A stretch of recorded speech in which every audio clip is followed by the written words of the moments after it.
Another day, another DeMar DeRozan sign and trade possibility, as just reported recently that the Chicago Bulls have discussed a DeMar DeRozan for Caleb Martin double sign and trade. But we also have talks that the Bulls may not be willing to even take on salary. We'll talk about it all and more right after this. Tuned in to Chicago Bulls Central, your number one place for all Chicago Bulls news and content. I see red, I see red, I see red, I see red, yeah, I see red, I see red, I see red, I see.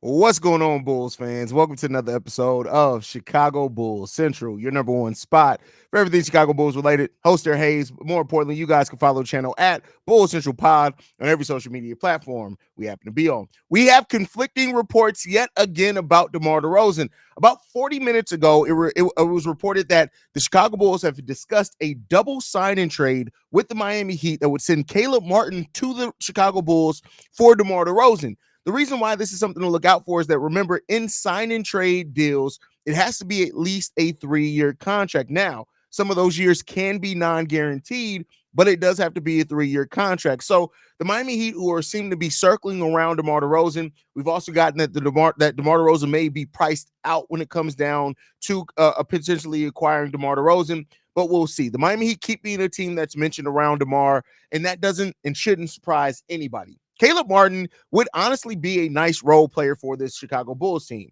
You look at him being a veteran, somebody who's still young enough as well, but knows how and where to how to play his role. And that is something that even with the Bulls going younger, they definitely could still value a whole lot. So Caleb Martin, to me, would make some sense for the Chicago Bulls if they were to looking to acquire some type of salary back. But then about 5 minutes ago, as I was actually setting up this live stream, we got it coming from Evan Sidri, who says that the Kings are interested in signing DeMar DeRozan per Woj, but it does say this: the Bulls are unwilling to take on contracts in a potential sign and trade, which means Sacramento must find a team willing to help facilitate it. This, again, is something opposite of what we've heard. We've heard that the Bulls actually do have an interest in Kevin Huerter. So to now hear that the Bulls aren't interested in or unwilling to take contracts back, that tells me that right now, it's all up in air when it comes to DeMar DeRozan. So we hear that the Heat are interested. Even the Caleb Martin signing trade has been talked about. Then we hear that the Heat may be priced out of DeMar DeRozan sweepstakes. Then we hear that the Kings could be interested. We've heard that the Bulls are interested in Kevin Huerter. And then hear that now, this is the first that we've heard of the Bulls being unwilling to take contracts back in a DeMar DeRozan signing trade, which means that if DeMar is signed and traded to any team, that a third team would have to be involved, and the Bulls may be looking more so to get picks back, whereas the salary portion of it gets rerouted to another team.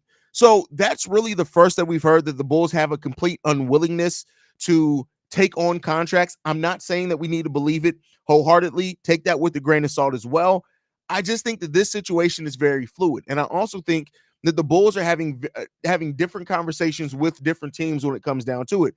Maybe the Bulls are unwilling to take contracts from a team, a certain team, but are willing to take maybe a different contract back from another team that's also discussing trying to get a sign and trade facilitated with DeMar DeRozan. I ultimately hope that this ends in DeMar DeRozan finally finding a spot by the end of the week. I really hope that we know where DeMar DeRozan is going to be.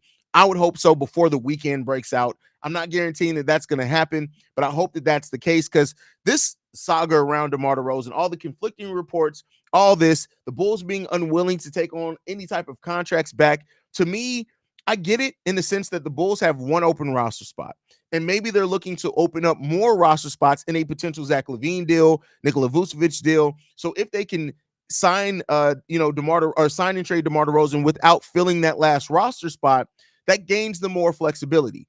Keep in mind, DeMar is not counted as one of the roster spots for the Bulls right now because he's an unrestricted free agent. So if they do take back any contract, that will put the Bulls at their full 15-man roster, which does limit their trade talks elsewhere because they're expected to still have it.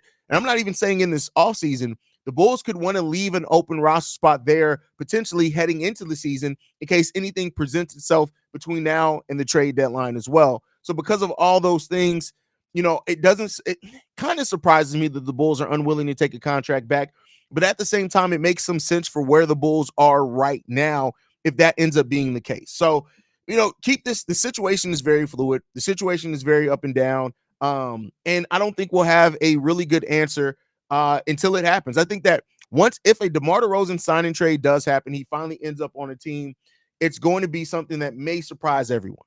In my opinion, because that's just how conflicting the reports have been so far. But let's go ahead and see how you guys are feeling about this. Zaquan says, I wouldn't mind Caleb Martin on the Bulls. I wouldn't either.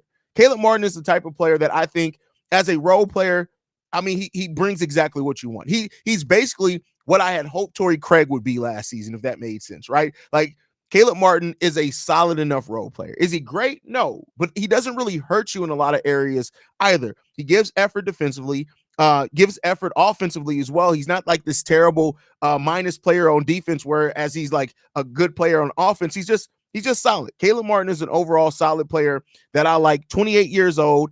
So, not over the hill or anything. He averaged 10 points per game last season on 43% shooting, and he's a career 35% three-point shooter, taking 3 of them per game. Again, not amazing numbers, but that's the type of player that can fit in really on any system, and that's what you like about Caleb Martin if he does end up coming to the Bulls. So this is a new rumor. Yeah, it's another one. It's a steady stream of them, unfortunately. In a world of fantasy, Caleb and Keegan for DeMar, that is hilarious, but I don't know how you guys don't know some of these players. Like that's what Caleb is a good role player. Yeah, he's a solid enough role player. Damn good reporting, bro. Keep up the great work, family. I appreciate that. It's not going to stop here. When news breaks, we break. Just get picks and give Javonte that last spot. We don't have a player like Javonte. We need that. I mean, I do think there is something to that. When you look at the way Javonte Green impacted the Bulls, and the fact that we haven't heard anything about him, I would probably lean me to think that maybe him and the Bulls have talked about something and he's going to come back. So what's good, Haize? I like Caleb for the Bulls. DeMar on the Heat would be interesting. It'd be interesting because it's like him and Jimmy taking all those mid-range shots. We'll see there. Bro, your sets are clearer than some TV sets. What equipment do you use, man? I got to know. Camera wise, I use the which one is this one? Because I have a different one on the other set. So this is the Lumix. What is this one called? The Panasonic it's a cinema camera. It's a camera made to make movies. And then I have the Sigma 24 to 50 lens on it. That's a 1.8. Really good.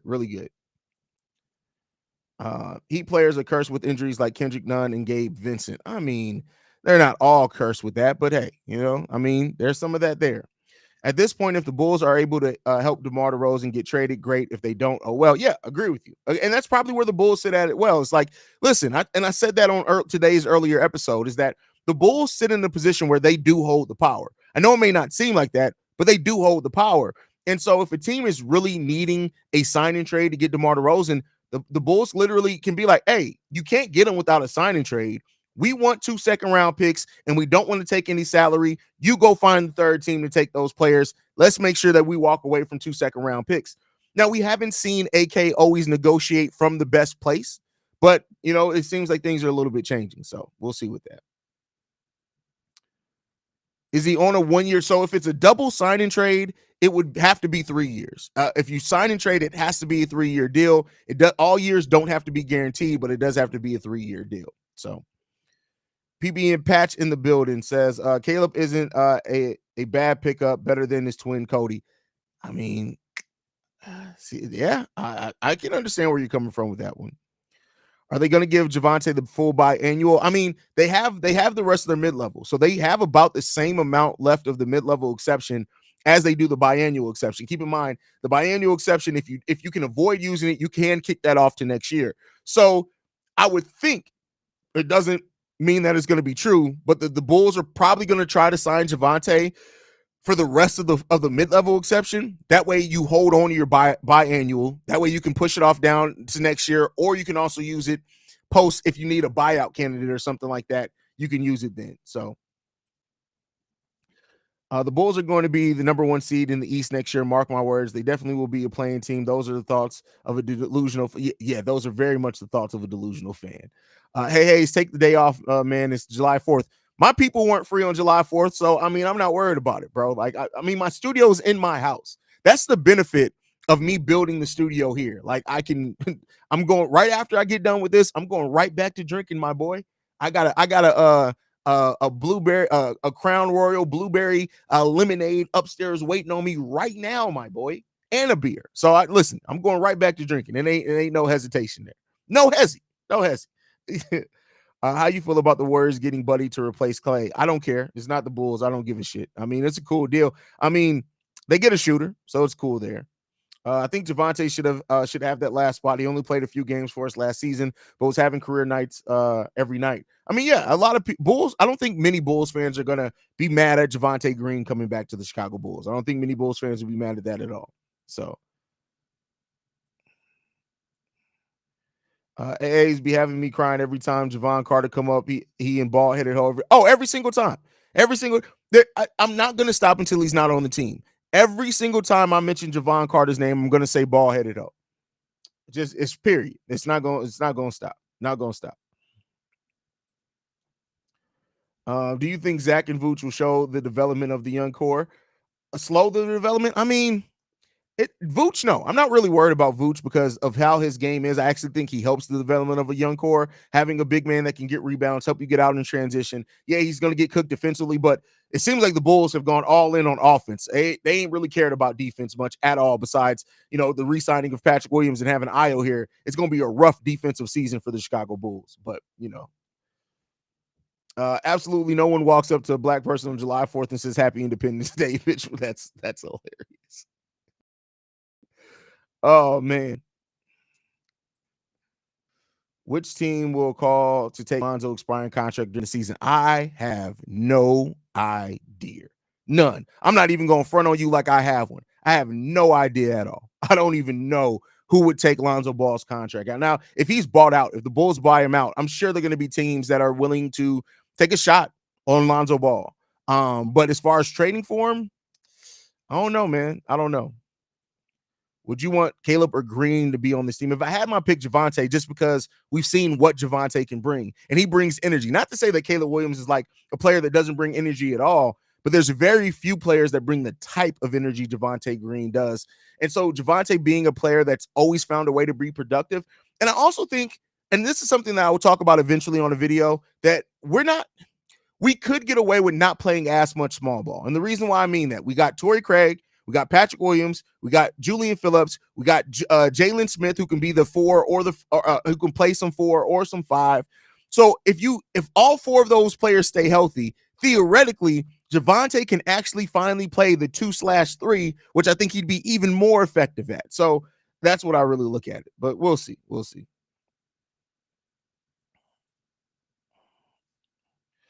Thank you for dating that, Haize. The Declaration of Independence wasn't written for us. I mean, I don't even mean to get on no high horse. Like that kind of slipped out, right? Because I try not to be divisive for anybody, because I know a lot of people just want to talk sports. But like, yeah, I mean, let's be clear. My people weren't free on that day, so yeah. Did I say Caleb Williams? My bad. Caleb Martin. My bad. The thing too is Billy's not an offensive-minded coach. We will be terrible next year. No, that's not true. Billy Donovan actually isn't a terrible coach. Is he like some dynamic offensive-minded coach? No, but he's not bad at drawing offensive schemes. He just needs a specific, like Billy Donovan's offense always looks better when he has a point guard playing at a high level. That is why I think they prioritize getting Josh Giddey first, personally. So,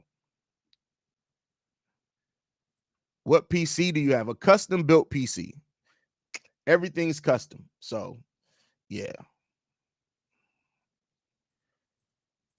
Watch criticizing Javon. His wife may come after you. Well, she can't see me first. Like, her eyes are too crooked to try to see me. So this is a great question from DJ Lovelace. Where does earn a lot fit in that now? I mean, I think everybody's gonna have to earn, but let's be clear here. If Zach doesn't come back, right? If they can find a trade for Zach before, we're thin at the 3 spot. So Mattis Bucilis, Torrey Craig, Patrick Williams, earn a lot, Batum can all play some 3. I think they still see Patrick Williams basically mainly as a 4.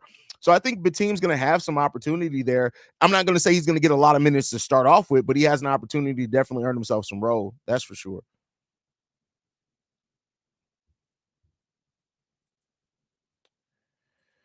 Well, you should be repping the Chicago Sky anyway. Like, it's not an either or thing. You should already be repping the Chicago Sky. By the way, check out Chicago Sky Central as well. I host that with Steve-O. But anyway, I also don't agree with people thinking that Billy Donovan's not going to be able to make progress with the young team. Let's look at OKC and how he had a good point guard to run his offense. We have one. I agree with that. I definitely agree with that. Haize is rich. No, I am not at all. Not at all. I think y'all gotta remember too. I'm also a solo parent of 4 beautiful children. So like I'm doing this all by myself. Like I really wanted to see more of Julian Phillips. I think we'll see. I think Julian Phillips is going to have a huge, and I'm saying this in earn a role. That's why I keep phrasing it as earn a role. All these players are going to have an opportunity to earn a role, but it's up to them to earn it. Up to them to earn it. Any updates on the teams? I know, but I mean, I don't know if we would hear very many updates off the over the off season for a role player. Like I'd be barely hearing for Lonzo if it wasn't for Lonzo posting as much as what he does. So I'm hoping everything goes right with Ernolop, and I think that may be why his shooting was so different. Like the first 3-4 games that he was playing, getting minutes, his shooting was on point, and then we saw that kind of fall off, and so that may be a reason because of the eye. So let's hope that that's the case.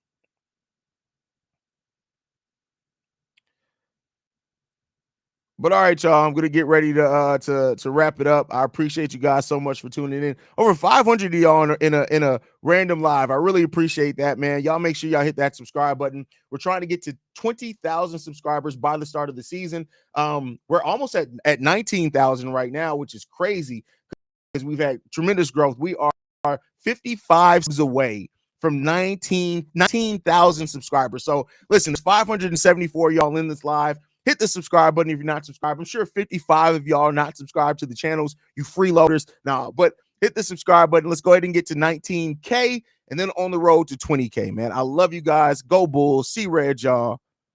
Peace.